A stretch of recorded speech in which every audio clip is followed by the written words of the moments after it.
Waalaikumsalam. Masya Allah. Gimana? Ustadz Fatah. Masya Allah. Admin tweet sunnah. Alhamdulillah. Masya Allah. Alhamdulillah. Khair. Antum gimana? Satarif. Alhamdulillah. Tamam. Kullu tamam. Alhamdulillah. Masya Allah. Baru telepon, baru ketemu lagi ya. Aduh, baru ketemu lagi bro. Ana baru tahu kalau ternyata antum di balik tweet sunnah tuh. Ana Imam Madinah. Oh, adiknya Oh, Dayat. gitu. Oh, ente Fatah adiknya Dayat. Nah, kira Fatah yang satunya. Nonton dong kemarin. Nonton kemarin Ana komen kok beberapa kali nggak dijawab. Ana nanya Ustaz Madinah di mana gitu. Ana nanya gitu. Ada juga kaget sempat kemarin. Suara Kairo siapa ini? Sok kenal kan, soalnya sering banget yang kayak gitu tuh, suka ngirim-ngirim. Oh gitu. Orang nggak anak gubris. Oh iya. Iya si Ana kemarin iseng aja, dia bilang udah kirim lah. Ente lagi ngomongin Madinah nih. Ana juga baru ngobrol sama teman orang Madinah soalnya kan, makanya. Terus? Iya, maksudnya jadinya ada topik itu di situ di podcast Ana itu. Topik Ana lihat juga kemarin kan postingan antum juga bagus sih podcastnya. Ana sebetulnya kayak apa ya? Ana udah lama punya akun podcast yang bukan di Instagram ya. Jadi akun podcastnya asalnya emang akun podcast yang di Spotify. Nah itu buat podcast yang versi panjang. Cuma kan Ana pas ngeliat dari Ansa, Ana bilang, wah Masya Allah nih. Konsepnya bagus. Iya bang Derek. Iya. Makanya Ana belajar. Ana bilang ya udahlah nih belajar bikin konsep begini aja lumayan juga kan faedahnya lebih kena banyak gitu di Instagram di IGTV. Itu apalagi sekarang ada IGTV kan jadi kebantu gitu. Enggak cuma di YouTube doang. Itu bahkan kalau di YouTube kan kayaknya orang tuh harus subscribe, harus nyari-nyari. Tapi kalau di Instagram tuh kayak lebih enak aja, orang lebih terbuka. Makanya Ana coba aja ya udahlah. Dan coba ngangkat topik-topik yang memang Ana penasaran aja gitu. Jadi kalau Ana penasaran pasti Ana angkat topiknya ya. Termasuk antum sih Ana pribadi Ana penasaran gitu. Ya gitu. Jadi semoga orang-orang yang lain yang ikut penasaran sama kayak Ana bisa terjawab penasarannya gitu. Jadi makanya Ana hubungi orang. Lagian juga Ana juga kan sekarang jarak kan sama orang ya. Nah itu juga sih karena jarak sama orang, cuma kemarin dari Ansa membuka jalan, memberi inspirasi. Iya lah, kenapa nggak nelfon orang aja gitu. Kan nelfon orang juga suaranya. Suaranya lebih jelas. Iya, makanya. Ya Masya Allah lah.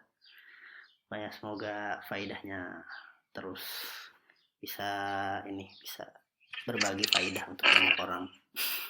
Walaupun nggak faedah amat.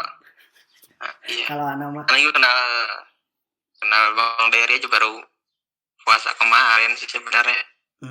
Dia ternyata udah follow Ana udah lama. Sebenarnya dia udah follow akun Ana yang tiga-tiganya dia udah follow.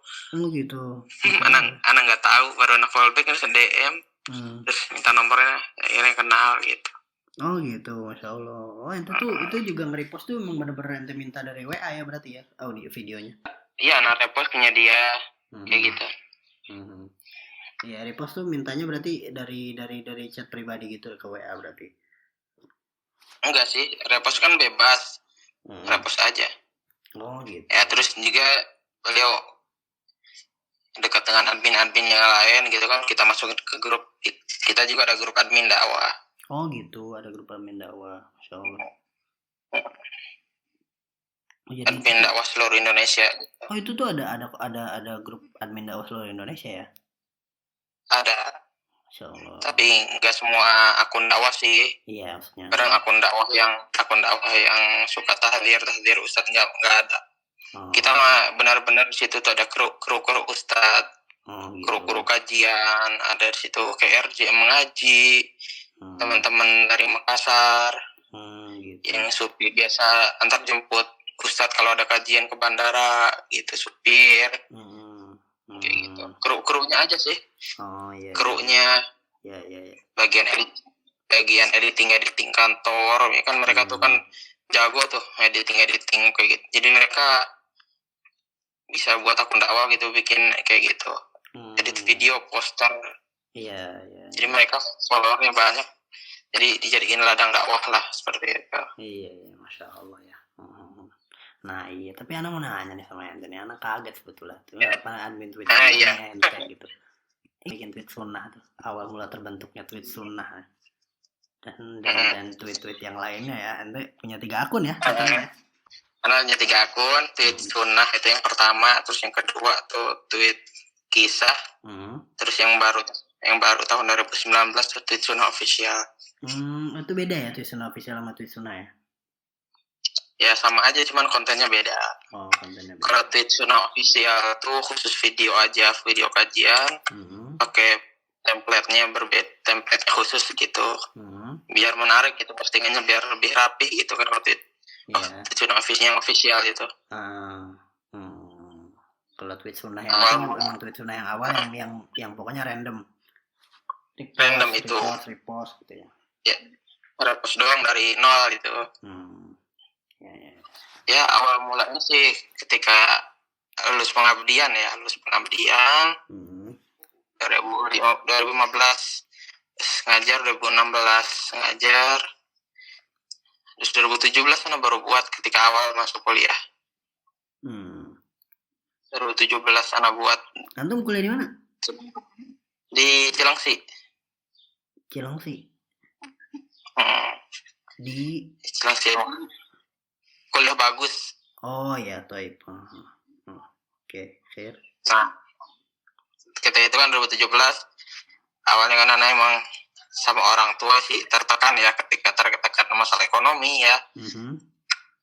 Ekonomi keluarga menurun, jadi anak tuh ya terpaksa ngajar juga kan di Tanmia ini.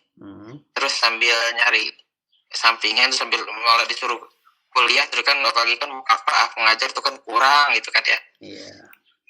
Ya sebenarnya anak berpengalaman juga, anak sampai gimana biar bisa nambah penghasilan gitu. Mbak dulu ada teman yang followersnya banyak juga, anak ikut-ikutan lah biar followersnya banyak, biar bisa buat usaha gitu, bisnis, biar mandiri kayak gitu. Iya. Intinya kayak gitu. Terus anak iseng lah buat Instagram itu, postingannya bukan kajian, bukan kajian, belum ya nasid apa yang viral anak posting gitu kan, buat nyari followers doang. Sampai di titik 10.000, udah masuk 10.000.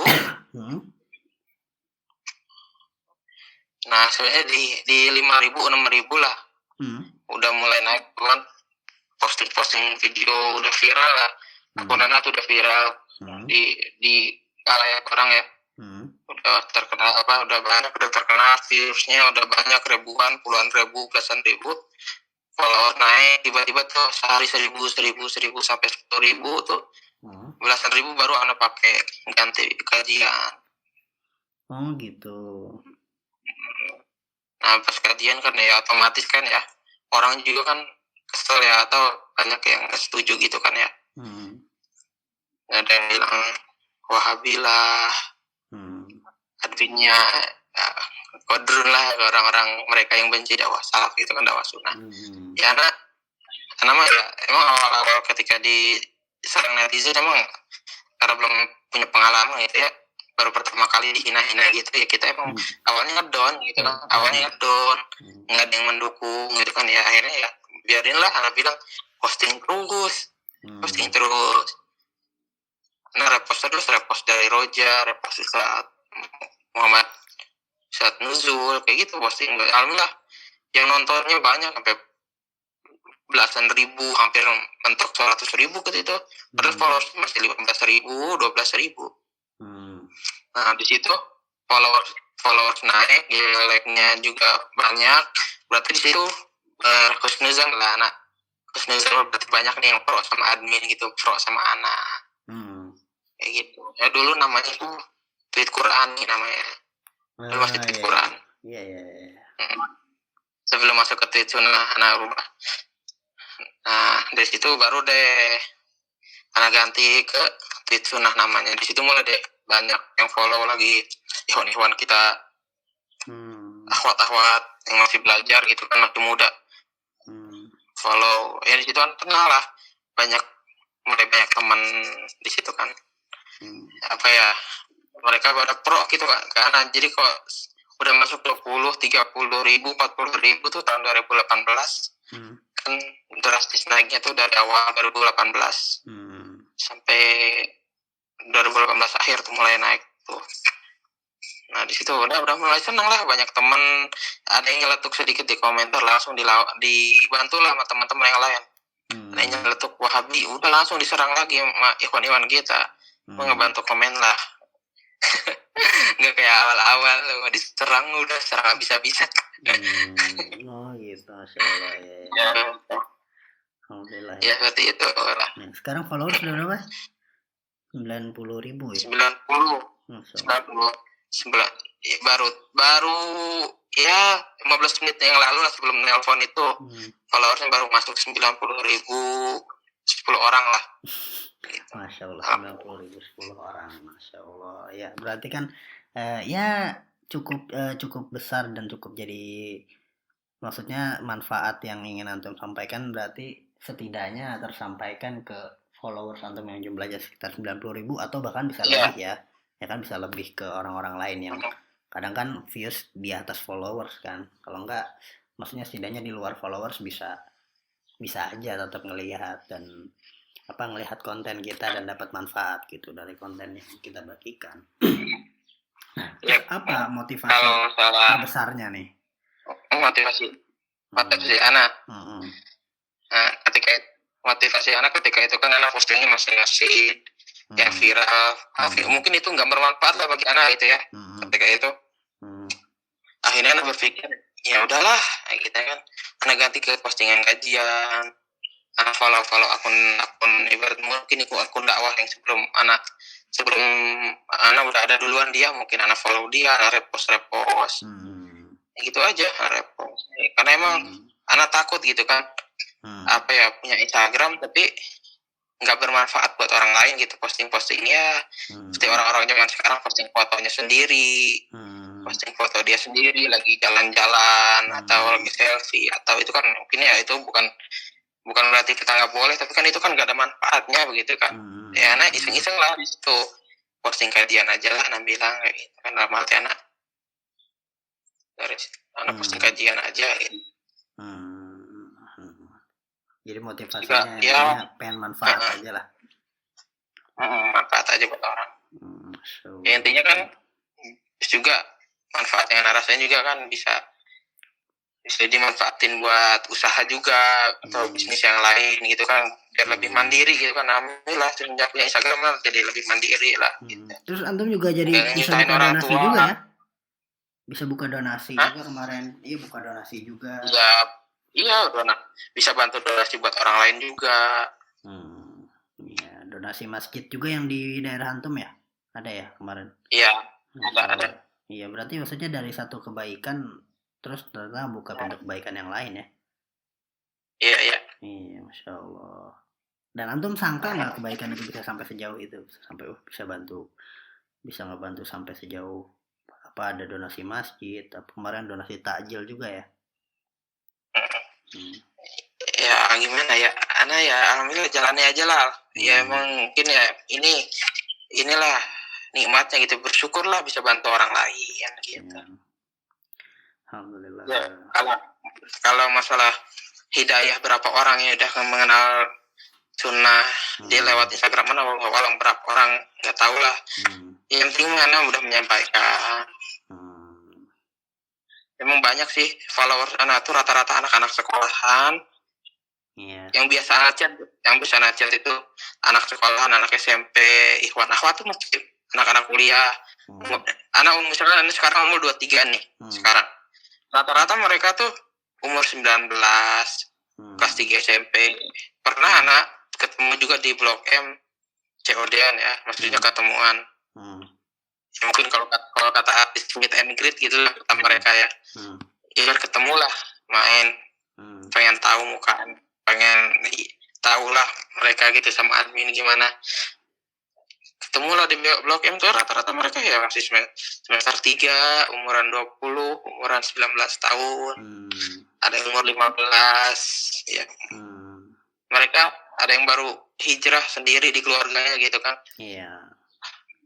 Apalagi kan sekarang anak-anak muda tuh aktif di Instagram, terus ketika lihat akun-akun dakwah tuh kajian-kajian, mereka senang itu, mulai dari situ tersentuh buat ngaji, memperbaiki diri gitu kan, memperdalam ilmu gitu. Iya, Masya Allah, iya. Jadi dari postingan aja bisa banyak faidah yang mungkin kita nggak sadar ya, kayak hidayah orang, kemudian orang dapat tambahan ilmu, kemudian kitanya sendiri juga bisa dapat rezeki di situ, terus juga bisa berbagi juga dengan orang gitu kan, dengan donasi. Iya. Masya Allah. Tapi emang antum nggak takut ria? Kan ada nggak sih biasanya orang-orang yang mengomentari antum dengan ente nggak takut ria kayak gitu? Biasanya kan orang kayak gitu kan. Ada orang nge-share kajian, nanti ngapain dakwah di medsos, nggak takut ria gitu. Ya mungkin ada lah. Kalau anak pribadi, kalau masalah netizen teman-teman kalau ini malah nggak ada yang bilang kayak gitu. Alhamdulillah ya. Malah mereka kaget lah gitu dengan perubahan anak seperti ini gitu. Dulunya mungkin tahu lah kalau antum ya, karena gimana sih dulu di pondok pendiam gitu kan, pendiam, jarang gaul. Teman-teman awalnya mungkin kayak Sinaban. Yang tahu lah Sinaban. Dia kan mungkin kaget ketika itu bukber ya. Ya Sinaban tahu, yang tahu seangkatan tuh cuma yang tahu anak jadi punya Instagram gitu kan, Sinaban doang. Nah ketika bukber, Sinaban buka kartu lah. Kartu. Wih katanya. Apa? Si patah no, pada tahu mas sekarang kayak gitu, udah berubah katanya gitulah. Ya emang sih ya sebenarnya nggak usah dikit-dikitin, anak emang teman-teman anak semenjak punya followers banyak emang nggak follow teman-teman gitu, nggak follow teman-teman. Ya walaupun mereka dari anak-anak MIAS, adik kelas, mungkin mereka follow anak, cuman mereka nggak tahu gitu kalau anak tuh angkatan MIAS gitu. Tapi sebenarnya emang lebih bagus gitu kan, kayak ente nge-share tapi orang nggak mesti tahu ente gitu, yang penting manfaatnya nyampe gitu. Ya. Makanya ketika ada salah satu bocor, ada satu orang tahu nyebar gitu, ternyata alumni MIAS. Jadi ternyata ketika anak posting tentang MIAS, di komentar tuh banyak anak MIAS yang komentar, ada yang masih nyantri, ada yang pengabdian, ikhwan akhwat komentar, ada kelas gitu. Masya Allah. Ustaz juga pada kaget, sebagian ustaz gitu ketika Masya Allah fatah katanya gitu ya. Alhamdulillah, tapi emang yang kan apa ya, jodohnya situ mungkin rezekinya beda sama adayat gitu kan, anak bilang gitu. Iya. Tapi alhamdulillah ada yang bisa. Iya. Tapi emang kalau menurut Ana ya, maksudnya nge-share apa namanya, nge-share dakwah itu atau nge-share sesuatu yang sifatnya berbagi faidah itu beda dengan nge-share kesolehan gitu ya.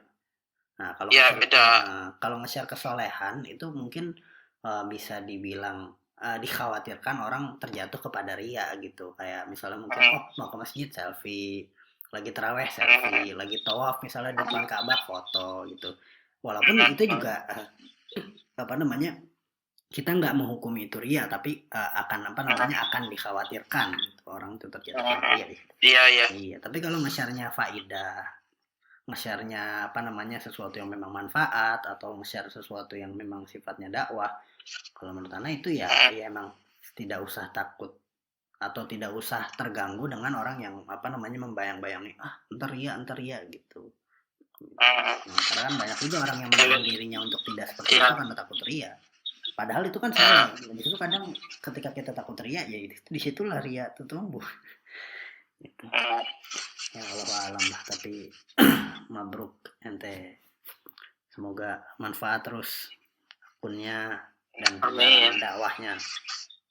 Tapi hambatan-hambatannya apa lagi tuh selain hate comment dari netizen? Hambatannya ya kita ya apa ya, kadang ada hacker juga masuk, kadang kalau emang kita nggak ini gitu. Ada hacker masuk. Intinya ya kita jadi punya akun seperti itu ya kita maksudnya ada yang beranggapan maksudnya wah si admin ini masya Allah katanya gitu, belum tentu kan, jangan sampai berpikiran seperti itu. Justru apa anak tuh nggak sesoleh apa yang antum pikirkan gitu kan. Kadang ada gitu hambatannya seperti akhwat Pak yang DM banyak, akhwat itu bahaya, mengganggu juga lah. Iya itu ya paling ya mungkin beberapa kali aku dihitung ya ada kali 5 orang akhwat yang sempat minta gitu. minta apa mereka nawarin diri ya anak tolak lah dengan lembut gimana biar itu sih hambatannya. Terus kan kayak ya apa namanya yang kayak orang percaya nggak, tapi misalnya kayak ketika nyalurkan donasi gitu ada nggak yang kayak meragukan atau malah justru coba tipu jangan-jangan? Kalau donasi alhamdulillah sih percaya karena tahu gitu anak pribadi mereka, karena anak emang dekat dengan followers jadi mereka percaya dengan anak, alhamdulillah gitu, karena anak dekat dengan mereka. Alhamdulillah. Kalau misalnya menipu mungkin baru kemarin hampir kemarin modus penipuan gitu ya, modus. Alhamdulillah ya ketika ngecek rekening belum masuk ya mereka minta kembalikan uang karena kelebihan dengan dalih seperti itu. Saya nggak nagubrit. Iya, masya Allah. Tapi kan kemarin kan baru maksudnya ramai juga yang kasus-kasus akun dakwah itu kan, kemarin akun dakwah bodong yang ada yang menyalahgunakan lah, oknum-oknum yang menyalahgunakan akun dakwah gitu ya. Yang kasus yang katanya bahkan katanya ente kenal juga sama akun dakwah itu. Iya anak kenal sama orang tersebut tahun 2018. Si A ini ya si A. Jadi anak kenal ibarat ngobrol di DM. Nah emang terus juga anak kenal sama teman yang lain, mungkin dia lebih kenal dulu sama si A ini. Nah punya teman satu lagi namanya ini Muhammad Rizky Fauzi, nama Instagramnya Muhammad 93R, dia CEO Indonesia Muda, Relawan Indonesia Muda, dia CEO-nya. Dia bilang ke Ana, katanya si A itu bermasalah, suka modusin akhwat, janji-janji nikah, modus-modusin seperti itu, mungkin goda-goda. Dari situ kan Ana emang orangnya nggak simpatisan gitu kan, dengerin orang, karena emang harus benar-benar ada bukti. Terus juga kan emang anak orangnya nggak cari kesalahan-kesalahan orang gitu. Kalau udah berteman ya udah nyaman gitu kan. Kalau ada keburukan ya udah anak jauhin gitu. Karena ketika itu anak nggak cuek gitu kan, udahlah temenan aja gitu kan. Ya qadarullah ketika puasa kemarin. Korban akhwatnya nggak ada yang mana. Gitu, masya Allah. Jadi dari itulah anak penasaran anak yang dari tahun 2018 itu tuh tahu gitu kan, jadi nggak penasaran tuh jadi tahu sendiri gitu korbannya. Korbannya langsung cerita ke anak. Nah dari itu baru anak hubungi lagi tuh teman anak yang dulu tuh. Akhirnya dia baru deh buka pembicaraan gitu, ceritain. Ternyata kasusnya udah lama. Alhamdulillah terbongkar. Alhamdulillah. Ya, makanya kan fitnah emang. Fitnah paling besar itu kan ketika di sosmed ya gitu kan akhwat. Ya berat untuk akun dakwah. Makanya bagi kalau anak pribadi ya walaupun ada dekat sama followers tapi apa yang nggak terlalu seperti itulah menanggapi akhwat itu. Terus yang kemarin yang Dede juga antum kita kenal? Ya si Dede ini Anda juga kaget emang, si Dede ini emang yang inisial D ini dia sempat, jadi dulu tuh sempat ada apa, anak ibarat biro jodoh lah.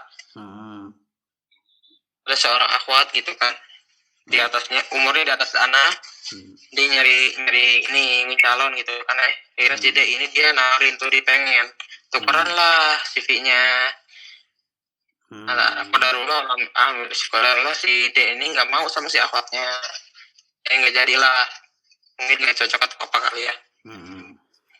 Nah terus anak dekat tuh sama si D itu nggak terlalu dekat banget sih, nggak chat sering, nggak dekat banget, yes, cuman sebatas kenal aja di WA.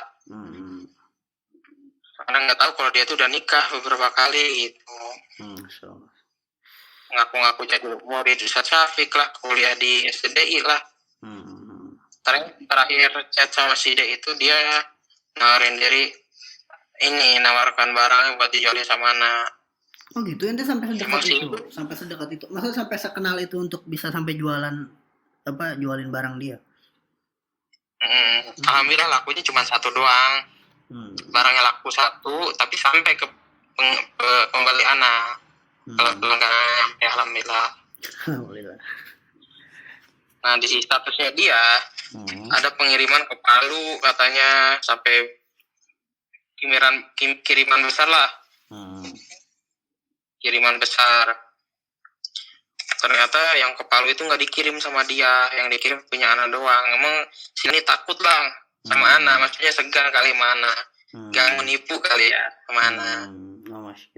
Gitu. Seperti itu.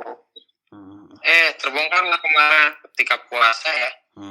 Ketika puasa. Saya ini kan jualannya hand sanitizer ya. Oh gitu. Ketika corona pas banget tuh awal-awal liburan. Alhamdulillah lah terbongkarnya ketika puasa kemarin kan, alhamdulillah. Cuman yang si korban yang ketipu itu kan kurang lebih 5 juta ke 3 juta gitu. Yang orang Palu itu yang hand sanitizer-nya nggak dikirim, cuma di packing doang, buat alasan tiap dikirim gitu, ternyata nggak dikirim sama si terus ide itu. Masya Allah. Si D itu mungkin takut sama anak, segan kali sama anak, jadi dia nggak berani nipu anak gitu. Tapi dari situ ketika kejadian itu aku coba nge-WA dia, Assalamualaikum, dibalas Waalaikumsalam. Waalaikumsalam, nggak balik lagi tuh. Tiba-tiba besok langsung nomor anak langsung diblokir WA-nya. Mungkin dia tahu kalau anak admin dakwah pasti tahu lah gitu kan, info-info kayak gitu, makanya dari grup udah nyebar duluan. Apalagi kita kan dekat sama Ustadz Kibar, apalagi Ustadz yang biru jodoh kita pada kenal di grup itu. Mereka si dia itu langsung ngeblok anak, telepon nomornya masih aktif. Nah dari situ nomor si D ini anak masukin, kan kita kan ada skripsi juga, skripsi cinta sunat tuh. Jadi kan mereka nggak ada itu tuh nomornya gitu kan. Nah bilang, kok orang kayak mirip si D itu kayak pernah ngechat gitu kan. Akhirnya coba nih anak punya nomor si D, bilang lacak aja nih orangnya masih di mana. Alhamdulillah dilacak, akhirnya ketangkep tuh kemarin. Gitu. Oh udah ketangkep ya? Alhamdulillah. Cuman ya karena korbannya nggak ada yang melapor, ya bebas lagi. Oh Masya Allah, berat ya. Makanya itu ya. Maksudnya berarti dengan berkeliarannya, oknum-oknum di balik akun-akun seperti itu ya, kita harus hati-hati juga berarti ya, milih-milih akun dakwah. Kalau si D sih emang dia nggak main di akun sih, nggak main di akun dakwah, cuman dia deketin akun-akun dakwah doang buat cari akhwat. Gitu. Terus akhwatnya dinikahin, habis itu ditinggalin. Oh gitu, modusnya begitu. Tapi emang kalau dari segi akun dakwahnya sebenarnya nggak terlalu banyak bergerak di akun dakwah ya? Enggak, dia biasa aja. Cuman dia dikenal gitu sama akun dakwah, dia tahu. Soalnya dia deketin kita. Gitu. Ya termasuk anak yang deket gitu kan, tahu. Iya. Jadi alhamdulillah lah, karena ketika akun dakwah yang lain nggak tahu, mungkin akhirnya anak yang tahu nomornya, ya alhamdulillah bisa dilacak. Oh iya, alhamdulillah. Tapi tetap lepas lagi karena memang nggak ada yang lapor ya. Nggak ada yang lapor kemarin. Lepas lagi. Toib. Ya. Jadi nah saran buat netizen nih ketika memilih akun dakwah, jangan kayak biar sampai nggak bodong nih menurut netizen, gimana sih ciri-cirinya akun dakwah nih, eh, untuk memilih akun dakwah tidak yang abal-abal atau tidak yang bodong, tidak yang diisi sama oknum-oknum atau yang misalnya akun dakwah yang memecah belah. Intinya kalau cari akun benar-benar buat postingan itu emang lebih bagusnya ya langsung ke ustadznya aja, langsung nge-follow ustadznya gitu ya. Cuma kan kadang ustadz kan nggak di respon atau jarang respon, paling kita sebagai mustami aja ya. Kan kalau mau follow akun dakwah misalkan itu harus tahu lah siapa orangnya, asli gitu atau enggaknya, terus siapa di balik akunnya atau yang membinanya siapa, membimbing siapa gitu kan. Sekarang pernah juga ada yang nanya ke anak follow ini katanya akun dakwah yang rekomen siapa, anak bilang gini, dakwah yang rekomen itu yang anak follow, maksudnya yang anak follow tuh yang segrup. Maksudnya karena di situ bukan berarti kita fanatik segrup gitu, bukan. Tapi emang itu emang di situ kita kerjasama gitu kan, dalam dakwahnya diskusi gitu kan. Kalau aja akun-akun itu kan bilang gitu, insya Allah kita aman gitu kan. Sekarang akun-akun yang lain mungkin mereka banyak berstatement nyerang ustadz lah. Karena emang di akun tersebut di baliknya nggak ada yang penasehatnya gitu. Takutnya mereka terkena subhat, akhirnya apa? Adu domba gitu. Iya, memang kalau akun-akun antum tuh berarti emang ada pembimbingnya ya, ada ustadz yang menasehati. Iya ada. Kayak repost gitu juga semuanya ada atas persetujuan berarti. Iya ada. Kita juga ada izin. Walaupun pribadi anak, maksudnya nggak bisa ngedit, tapi kita yang penting kita repost dari punya karya teman aja. Kalau tweet kisah itu antum dapat kisahnya dari mana? Kalau tweet kisah itu awal mulanya buat puasa tahun lalu sih, 2018. 2018 ya. 2019. Anak buat itu. Emang anak itu iseng lah, anak pengen baca-baca gitu kan. Bikin konten lah, anak bilang. Namanya buat khusus kisah lah gitu kan. Khusus kisah lah. Alhamdulillah. Emang sih kan kadang kita hati-hati juga ya membuat tulisan gitu ya, artikel. Anak cari-cari lah. Alhamdulillah dapat kisah muslim.com. Punya Ustaz dan punya Yufid juga, Yufid TV. Gitu. Anak edit lah. Dibuat posternya, gambarnya, terus kisahnya di caption. Itu bagus juga tuh kalau anak buat audio tuh. Bagus. Anak baca bisa dibaca-baca, dibaca. Bisa. Nanti awalnya gitu posting seperti itu, alhamdulillah banyak yang support juga, anak promosi, anak iklanin di tweet sunnah, alhamdulillah dapat support dari teman-teman karena mereka tahu gitu kan siapa anak, jadi mereka mensupport akun-akun anak itu yang tweet kisah. Alhamdulillah 2 bulan lebih berapa minggu gitu udah terkumpul 10.000 yang tweet kisah itu. Iya, Masya Allah. Tapi bagus juga memang konten-kontennya tweet kisah. Anak tertarik tuh untuk mengaudiokan tuh. Boleh. Dan sekarang udah ada aplikasinya. Kisah Muslim tuh udah ada aplikasinya. Oh gitu. Jadi kan nggak usah buka website lagi. Download aplikasinya, ntar dari aplikasi tinggal salin aja, tinggal dibaca. Banyak kisah-kisahnya, Masya Allah, bikin apa ya, adem gitu baca kisahnya tuh. Kisah sahabat. Masya Allah. Tamam ya Ustaz. Masya Allah.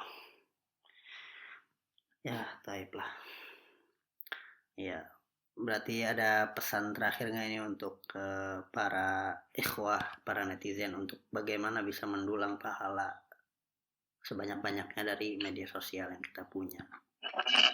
Intinya bukan, anak nggak nyaranin mereka buat jadi akun dakwah, enggak. Tapi antum ketika antum punya sebuah akun Instagram, ya cukup lah. Misalkan follow kita, lalu follow akun yang disebut akun dakwah, mungkin kata teman-teman ya. Karena kita mau pribadi, memang kita akun pribadi gitu kan. Kita hanya sebatas nge-share aja, nggak cuma akun besar, akun dakwah aja yang bisa nge-share. Justru kalian sendiri atau akun biasa aja, akun yang biasa juga bisa nge-share gitu, tinggal repost aja. Nanti kita terus posting aja walaupun ada yang nonton, walaupun masih sedikit following nggak apa-apa, bukan berarti kita ngajarin atau jadi sedikit, tapi posting aja gitu yang bermanfaat. Ya jangan juga dulu gitu, share aja. Ya mungkin nggak tahu kenapa banyak yang follow gitu, nambah. Karena kan banyak juga tuh teman-teman yang repost, nggak apa-apa, repost aja. Penting kita nge-share aja ya, share kebaikan. Penting nge-share kebaikan sebanyak-banyaknya, insyaallah pahala nanti Allah yang kasih, Allah yang beri sebanyak-banyaknya juga, seluas manfaat yang tersampaikan insyaallah. Baik Ustaz Abdul Fattah, masyaallah, jazakumullah khairan sharingnya. Masyaallah, barakallahu fiik. Ya, jangan lupa di follow Tweet Sunnah. Masya Allah, Tweet Sunnah berisi kajian-kajian dan artikel Islam. Jazakallah khair. Wa iyyakum Ustaz. Baik, ya. Assalamualaikum. Waalaikumsalam.